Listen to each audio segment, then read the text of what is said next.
नमस्कार, हमारी पाकशाला में आपका स्वागत है। राजस्थान की संस्कृति एकदम अनोखी और ऐतिहासिक अतीत के समान रंगीन है। राजस्थान का पारंपरिक खान पान भी काफी मशहूर है। जी हाँ, घी, मक्खन और खास पारंपरिक मसालों से बने यहाँ के व्यंजन इतने स्वादिष्ट हैं कि आप उंगलियां चाटते रह जाएंगे। जी हाँ दर्शकों, आज हम गुलाबी नगरी जयपुर से कुछ किलोमीटर की दूरी पर यहाँ के खराणा गांव में हैं, जहां आज हमारी पाकशाला में आपके लिए पक रहा है एकदम शुद्ध राजस्थानी खाना। गुलाबी नगरी जयपुर अपने गौरवशाली इतिहास के लिए सदियों से जानी जाती है। यहाँ की प्राचीन इमारतें, मंदिर और किले आज भी हर किसी को अपनी ओर आकर्षित करते हैं। राजस्थान की राजधानी होने के साथ साथ जयपुर सूबे के सबसे खूबसूरत शहरों में से एक है।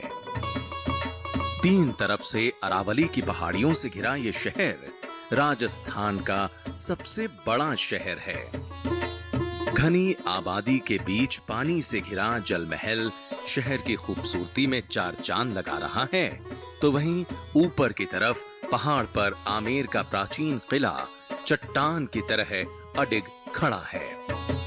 पश्चिम की ओर हरी पहाड़ियों पर नाहरगढ़ दुर्ग मुकुट के समान दिखता है, तो इसी पहाड़ी के दूसरे छोर पर जयगढ़ का किला विराजमान है।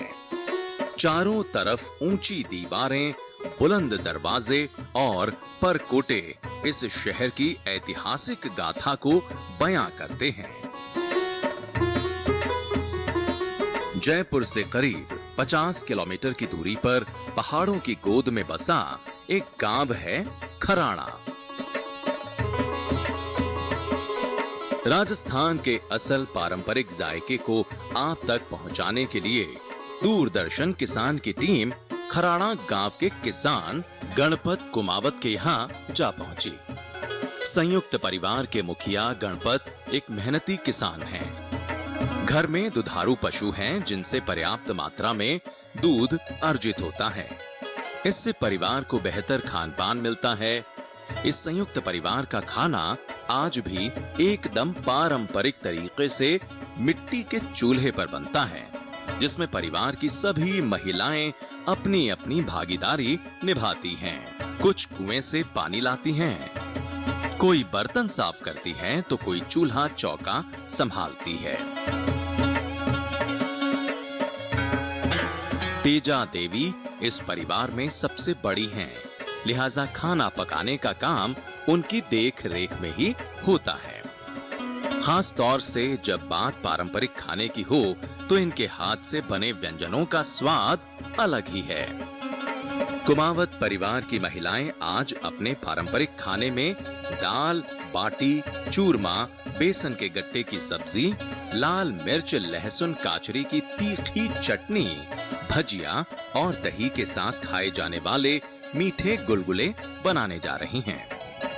बाजरे की रोटी के साथ ये खाना और भी जायकेदार लगता है। राजस्थान में बाजरा बहुतायत होता है, इसलिए यहाँ हर मौसम में बाजरे से बना कोई ना कोई व्यंजन थाली में जरूर शामिल किया जाता है, चाहे वो बाजरे की रोटी हो या फिर छाछ में बनी बाजरे की राबड़ी। इसके अलावा राजस्थान में चने और सरसों की भी खूब पैदावार होती है, जिसका भरपूर इस्तेमाल ये लोग अपने खाने में करते हैं। कढ़ी, गट्टे, भजिया और सेव की सब्जी में बेसन का काफी उपयोग होता है। खाने की शुरुआत चने और मूंग की मिक्स दाल बनाने से होती है, क्योंकि दाल को पहले ही साफ करके कुछ देर के लिए पानी में भिगोना पड़ता है। जब दाल भीग कर फूल जाती है तो इसे अच्छी तरह धोकर एक बर्तन में चूल्हे पर चढ़ा दिया जाता है। इस दौरान दाल में सिर्फ नमक और हल्दी डाली जाती है। जब तक दाल उबलती है तब तक महिलाएं इसमें तड़का लगाने के लिए मसाला तैयार करती हैं। तड़का लगाने के लिए प्याज और हरी मिर्च को बारीक काटा जाता है। इसके साथ में सारे मसालों को भी एक जगह पर इकट्ठा करके रख लिया जाता है। तड़का लगाने के लिए एक लोहे की कढ़ाई में सरसों का तेल गर्म करते हैं। गर्म तेल में सबसे पहले जीरा डालते हैं। जैसे ही जीरा चटकने लगे तुरंत महिलाएं इसमें बारीक कटी हरी मिर्च डालती हैं। कुछ देर के बाद ही इसमें कटा हुआ प्याज डाला जाता है।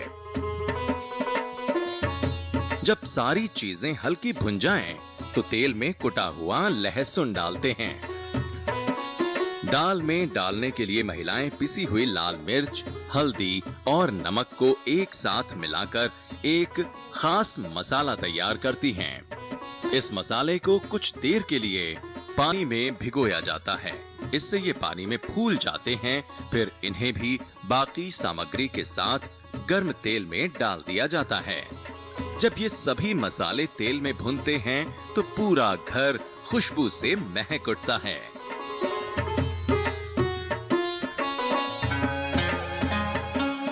अब बारी आती है इसमें कटे हुए टमाटर डालने की। मसाला पकने की पहचान यही है कि ये पकने पर तेल छोड़ने लगते हैं।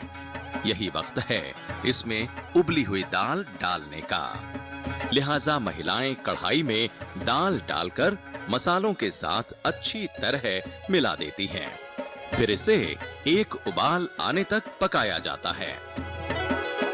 जब दाल मसालों के साथ अच्छे से पक जाती है तो इसे चूल्हे से उतार लिया जाता है।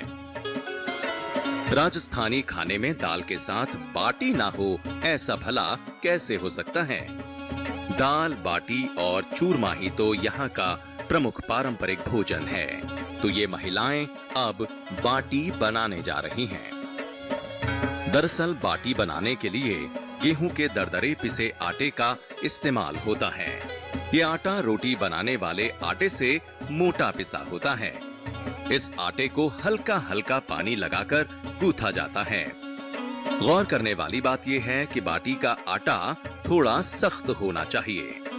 जब आटा गूंथकर तैयार हो जाता है तो इससे छोटे छोटे गोले बनाए जाते हैं।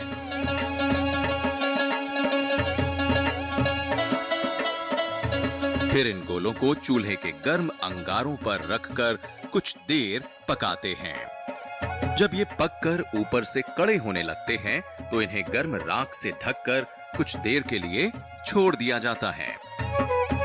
ऐसा करने से बाटी अंदर तक अच्छी तरह पक जाती है। करीब 15 मिनट तक राख में दबाने के बाद बाटी को चिमटे की मदद से बाहर निकाल लिया जाता है। इसके पकने की पहचान यही है कि इसमें दरारें पड़ने लगती हैं। बाटी को राख से निकालने के बाद महिलाएं इन्हें साफ सूती कपड़े से पोंछकर एक बर्तन में रखती जाती हैं। लेकिन बाटी का असल स्वाद तो देसी घी में डूबने के बाद ही आता है। लिहाजा इन्हें बारी बारी से घी के कटोरे में डुबाकर बाहर निकाला जाता है। इससे घी बाटी में अच्छे से भर जाता है और इनका स्वाद भी कई गुना बढ़ जाता है। राजस्थान की एक खास और बहुत ही पॉपुलर डिश है दाल बाटी। इसके अंदर जो दाल है वो मूंग दाल और चने दाल से बनती है और हम सब जानते हैं कि चना दाल एक्चुअली डायबिटिक्स के लिए बहुत ही अच्छा है। वो डायबिटीज़ में ब्लड शुगर को कंट्रोल करता है। इसी तरीके से जो मूंग दाल है वो पेट को ठंडा रखती है और पेट के लिए भी हल्की है। इसके अंदर कई विटामिन्स और मिनरल्स भी हैं, जैसे इसके अंदर राइबोफ्लेविन है, इसके अंदर फोलिक एसिड है, थायमीन है और इसके साथ साथ इसके अंदर अमाइनो एसिड्स हैं। इसके अंदर कई फ्लेवोनॉइड्स भी हैं जो एक तरह से आपकी हार्ट की शक्ति को बढ़ाते हैं और उसको कोलेस्ट्रॉल से भी बचाते हैं। जो बाटी है उसके अंदर फाइबर है और ये आपको ऊर्जा भी देती है। गट्टे की सब्जी बनाने के लिए एक परात में बेसन लिया जाता है और इसमें गर्म घी मिलाया जाता है ताकि गट्टे मुलायम बने। इसी दौरान इसमें कुछ पारंपरिक मसाले जैसे नमक, पिसी हुई लाल मिर्च, सौंफ, हल्दी, साबुत धनिया और जीरा मिलाया जाता है।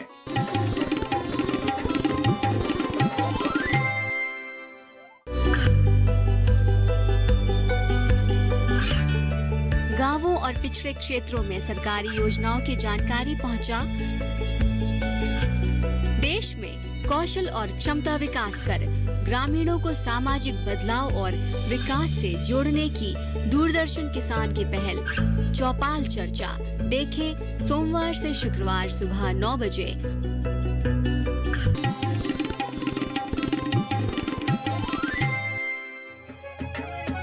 यूं तो चूरमा देश के कई राज्यों में खाने और बनाने का चलन है और अलग अलग जगहों पर इसे बनाने की प्रक्रिया भी भिन्न भिन्न है। कहीं रोटी से चूरमा बनता है तो कुछ जगहों पर इसे पूरी से बनाते हैं। लेकिन राजस्थानी चूरमा एकदम अलग अंदाज में बनाया जाता है। यहाँ इसे रोटी से नहीं बल्कि बाटी से बनाते हैं। यही वजह है कि स्वाद में राजस्थानी चूरमे का कोई तोड़ नहीं है।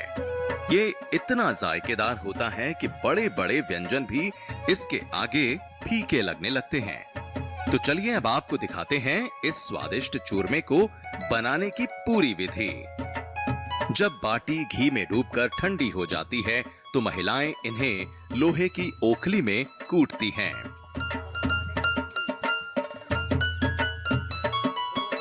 देर तक कूटने के बाद बाटी का बारीक चूरा बन जाता है।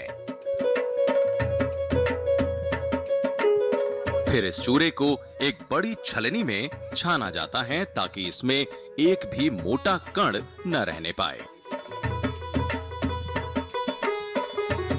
छलनी में छनने के बाद जो चूरा परात में आता है उसी से जायकेदार चूरमा बनाया जाता है। सबसे पहले इसमें पर्याप्त मात्रा में बूरा मिलाई जाती है। इसी के साथ इसमें कुछ मेवे, घी और खुशबू के लिए कूटी हुई इलायची भी मिलाई जाती है। इससे चूरमे का स्वाद कई गुना बढ़ जाता है और साथ ही ये ज्यादा पौष्टिक भी हो जाता है। हालांकि कई राज्यों में चूरमे से लड्डू और पिन्नियां भी बनाई जाती हैं, लेकिन राजस्थान में इसे ऐसे ही खाया जाता है। सभी त्योहार बनाते हैं, रक्षाबंधन, मकर संक्रांति और सभी मतलब किसी पावने पई कभी आते हैं और जब भी बनाते हैं, मतलब कभी भी बना लेते हैं हमारे खाते हुए जब भी। तो ये लोग मतलब आटा लगाते हुए और उसको मतलब रोट बनाते हैं, सेकते हैं, उनको सेक करके उनको कूटते हैं, कूट करके उसको मिलाते हैं। उसमें सभी चीजें काजू किस्ते बादाम खोपरा ओपरा इलायची सभी डाल करके। दाल बाटी और चूरमा राजस्थान का सबसे लोकप्रिय भोजन है, लेकिन इसके अलावा और भी कई व्यंजन ऐसे हैं जो यहाँ पर प्रमुख तौर पर खाए जाते हैं। ऐसा ही एक स्वादिष्ट और पारंपरिक व्यंजन है बेसन के गट्टे की सब्जी। चूंकि प्राकृतिक तौर पर राजस्थान में पानी की थोड़ी कमी रहती है, लिहाजा यहाँ हरी सब्जियां भी थोड़ी कम ही होती हैं। पुराने समय से ही यहाँ के लोग सूखी सब्जियों, बेसन से बनी भाजी या फिर चटनी का इस्तेमाल करते आए हैं। खाना बनाने की ये अद्भुत शैली आज भी यहाँ के खान पान में नजर आती है। गट्टे की सब्जी बनाने के लिए एक परात में बेसन लिया जाता है और इसमें गर्म घी मिलाया जाता है ताकि गट्टे मुलायम बने। इसी दौरान इसमें कुछ पारंपरिक मसाले जैसे नमक, पिसी हुई लाल मिर्च, सौंफ, हल्दी, साबुत धनिया और जीरा मिलाया जाता है। फिर बेसन में थोड़ा पानी डालकर सभी चीजों को गूंथ लिया जाता है। ध्यान देने वाली बात यह है कि गट्टे के लिए बेसन को सख्त गूंथना पड़ता है। जब तक महिलाएं गट्टे का आटा गूंथती हैं, तब तक चूल्हे पर एक भगोने में पानी चढ़ा दिया जाता है। एक तरफ पानी गर्म होता है तो दूसरी तरफ महिलाएं हाथों से कुछ इस तरह बेसन के छोटे छोटे गट्टे बनाती हैं। इन गट्टों को पकने के लिए गर्म पानी में डालने के बाद ढककर छोड़ दिया जाता है। पानी में उबाल आने पर इसे करछी से चलाया जाता है। बीच बीच में गृहिणी गट्टों को पानी से निकालकर उंगलियों से दबाकर ये जांचती जाती हैं कि गट्टे अच्छे से गले भी हैं या नहीं। अगर इनमें गुंजाइश होती है तो महिलाएं इन्हें कुछ देर और पकाती हैं। जब गट्टे नरम हो जाएं, तो समझ लेना चाहिए कि अब ये गल चुके हैं। लिहाजा बर्तन को चूल्हे से नीचे उतार लिया जाता है। अब गट्टों में मसालों से तड़का लगाकर स्वादिष्ट सब्जी कैसे बनती है, ये देखिए। महिलाएं सब्जी के लिए एक खास मसाला बनाती हैं।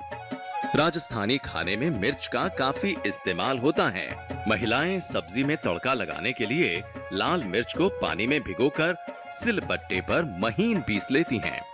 इस पेस्ट का इस्तेमाल सब्जी में तड़का लगाने के लिए किया जाता है। अब चूल्हे पर एक कढ़ाई में तेल गर्म किया जाता है।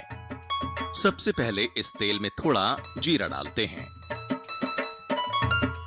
इसके बाद मिर्च के पेस्ट में हल्दी और थोड़ा पानी मिलाकर इसे गर्म तेल में छोड़ देते हैं ताकि मसाला अच्छे से भुन सके। क्योंकि मसाला ही तो असली राजस्थानी स्वाद की पहचान है, इसलिए यहाँ खाना बनाने के दौरान सबसे ज्यादा मेहनत मसालों को तैयार करने में होती है। बेशक मेहनत कितनी भी करनी पड़े, लेकिन अच्छी बात यह है कि यहाँ स्वाद से समझौता नहीं किया जाता। खैर, कढ़ाई में मसाला भुनकर तैयार है, तो अब इसमें कुटा हुआ लहसुन डाला जाता है। जब सारी सामग्री अच्छी तरह भुन जाती है, तो इसमें स्वादानुसार नमक और दही मिला दी जाती है। इससे सब्जी की तरी गाढ़ी हो जाती है और स्वाद भी बढ़ जाता है। लेकिन दही डालते समय यह ध्यान देना जरूरी है कि मसाले को लगातार चलाते रहें, वरना दही फट सकती है और सब्जी का जायका बिगड़ सकता है। तरी पकने पर तेल कढ़ाई में ऊपर आने लगता है। अब इसमें उबले हुए गट्टे डाल दिए जाते हैं। कुछ जगहों पर गट्टे की तरीदार सब्जी खाने का चलन है। ऐसे में गट्टे का पानी ही सब्जी में इस्तेमाल कर लिया जाता है।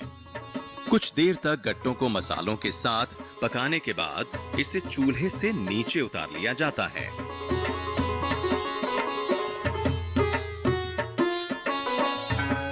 इसी के साथ राजस्थान की पसंदीदा गट्टे की सब्जी बनकर तैयार है।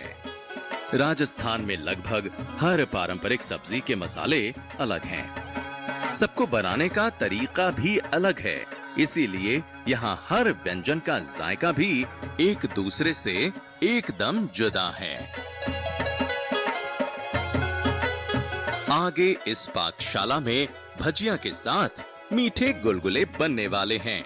साथ ही राजस्थानी काचरी की चटनी भी लगाएगी स्वाद में चार चांद। आप देखते रहिए दूरदर्शन किसान।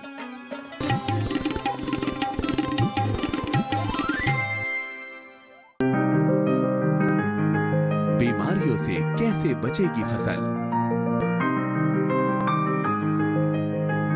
मवेशियों की मुश्किलों का क्या है हल? कहां से लाएं बीज, कितनी लगेगी खाद? किसानों के हर फोन का विशेषज्ञ देंगे जवाब। देखिए हेलो किसान लाइव सोमवार से शुक्रवार शाम 6 बजे।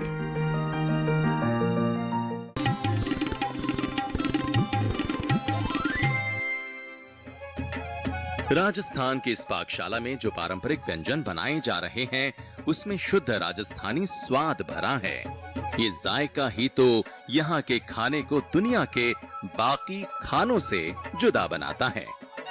राजस्थान के खराणा गांव की ये महिलाएं अपने परिवार के लिए जब भोजन पकाती हैं, तो स्वाद को सबसे ज्यादा प्रमुखता देती हैं। पारंपरिक खाने में हर वो व्यंजन शामिल किया जाता है जो भोजन को स्वादिष्ट बना सके। ऐसा ही एक छोटा सा व्यंजन है चटनी। हालांकि बाकी व्यंजनों की अपेक्षा चटनी बनाने में लागत और मेहनत कम ही लगती है, लेकिन इसका चटपटा और तीखा स्वाद बड़े बड़े व्यंजनों को फीका कर देता है। राजस्थान में लहसुन और लाल मिर्च के साथ काचरी की चटपटी चटनी खाने का खूब चलन है। ऐसी चटनी आपको कहीं और खाने को नहीं मिलेगी। चटनी बनाने के लिए महिलाएं पहले सूखी लाल मिर्च को कुछ देर के लिए पानी में भिगोकर रख देती हैं। ऐसा करने से मिर्च हल्की नरम हो जाती है। फिर इन्हें पानी से निकालकर पत्थर की सिल पर बारीक पीसा जाता है। जब मिर्च पिस जाती है तब इसमें छिले हुए लहसुन की कलियां डाल दी जाती हैं। फिर सारी चीजों को एक साथ सिल पर बारीक पीस लिया जाता है। कई राज्यों में ऐसी ही चटनी खाई जाती है, लेकिन राजस्थान की चटनी अभी अधूरी है। अभी तो इसमें काचरी डालना बाकी है। राजस्थान में काचरी का इस्तेमाल कई व्यंजनों में किया जाता है। महिलाएं इसे खेतों और जंगलों से लेकर आती हैं, फिर इससे चटनी बनाती हैं। जब मिर्च और लहसुन पिस जाते हैं तो इसमें काचरी को काटकर डाल दिया जाता है। अंदर से इसमें खीरे की तरह बीज निकलते हैं और ऊपर से इसका छिलका हल्का सख्त होता है। इसी दौरान इसमें स्वादानुसार नमक भी डाल दिया जाता है। सिल पर पीसने से अंदर का हिस्सा अच्छी तरह चटनी में मिल जाता है और ऊपर का हरा छिलका बच जाता है, जो चटनी के साथ ही खाया जाता है। काचरी डालने से चटनी का स्वाद एकदम बदल जाता है। इसके डालने से ये बहुत ज्यादा तीखी नहीं रहती और दिखने में भी काफी आकर्षक लगती है।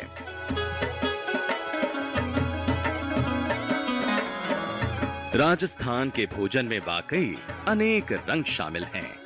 यहाँ आपको हर तरह के व्यंजन खाने में मिल जाएंगे, फिर चाहे वो मीठे हों या फिर तीखे, आग में दबाकर भुने हुए हों या फिर तेल में तले हुए। हर व्यंजन अपने अंदर एक अलग स्वाद समेटे हुए है। भोजन में भजिया खाने का चलन यहाँ काफी पुराना है। राजस्थान की महिलाएं भजिया में बेसन और मसालों के साथ कुछ सब्जियां भी डालती हैं। इससे भजिया बहुत ही जायकेदार लगती है। आइए अब आपको दिखाते हैं इस स्वादिष्ट व्यंजन को बनाने की पूरी विधि। सबसे पहले एक बर्तन में थोड़ा बेसन लिया जाता है। फिर इसमें बारीक कटे हुए आलू, प्याज और हरी मिर्च डाली जाती है।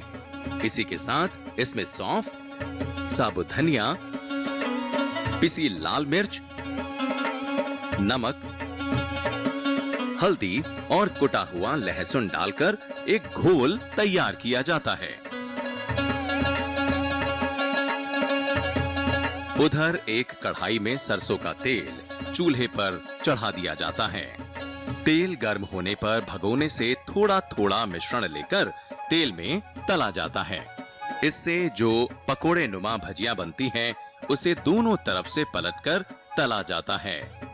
भजिया के कुरकुरी हो जाने पर इसे कढ़ाई से निकाल लिया जाता है।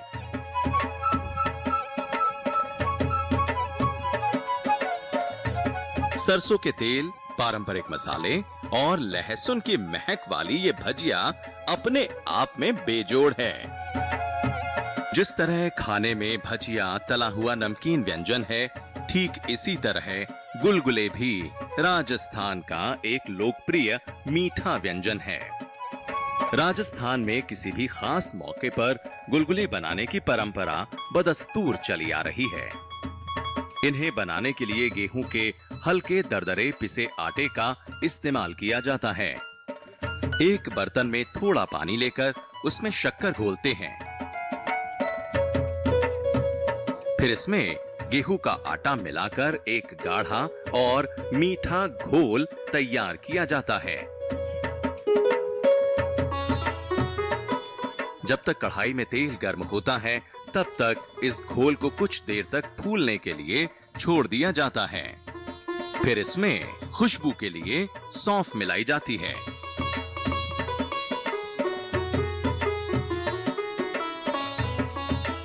और इसे हाथों से फेंटकर गर्म तेल में कुछ इस तरह से तला जाता है। जब तेल में पककर गुलगुले हल्के लाल होने लगते हैं तो इन्हें कढ़ाई से निकाल लिया जाता है। ये गुलगुले ऊपर से कुरकुरे और अंदर से नरम होते हैं। ये मिला जुला स्वाद ही तो राजस्थानी गुलगुलों की पहचान है। यूं तो इन्हें ऐसे भी खाया जा सकता है, लेकिन भोजन के दौरान ठंडी दही के साथ ये और भी ज्यादा स्वादिष्ट लगते हैं। जब तक खाने में पानी के हाथ से बनी बाजरे की रोटियां ना हो, तब तक राजस्थानी थाली पूरी कहां मानी जाती है। वैसे भी बाजरे की पैदावार के मामले में राजस्थान अग्रणी राज्य है। जहां एक तरफ खेतों में लहराती बाजरे की फसलें हैं, तो वहीं बाजरे की रोटियां राजस्थानी थाली की शोभा बढ़ाती हैं। राजस्थान में बाजरे की रोटी बनाने का तरीका थोड़ा अलग है। यहाँ बाजरे की रोटियां बनाने का आटा रोटियां बनाते वक्त हाथों हाथ गूंथा जाता है। गृहिणी हर रोटी के साथ अलग से आटा गूंथती है और पानी का हाथ लगाकर रोटियों को एकदम गोल आकार देती हैं। वाकई ये काम किसी कारीगरी से कम नहीं है। चूंकि तेजा देवी इस परिवार में सबसे बड़ी हैं, लिहाजा वो इस काम में पारंगत हैं। रोटियां मिट्टी के तवे पर बनाई जाती हैं। जब तेजा देवी रोटियां बनाती हैं, तो परिवार की दूसरी महिलाएं इन्हें चूल्हे के अंदर सेकती जाती हैं।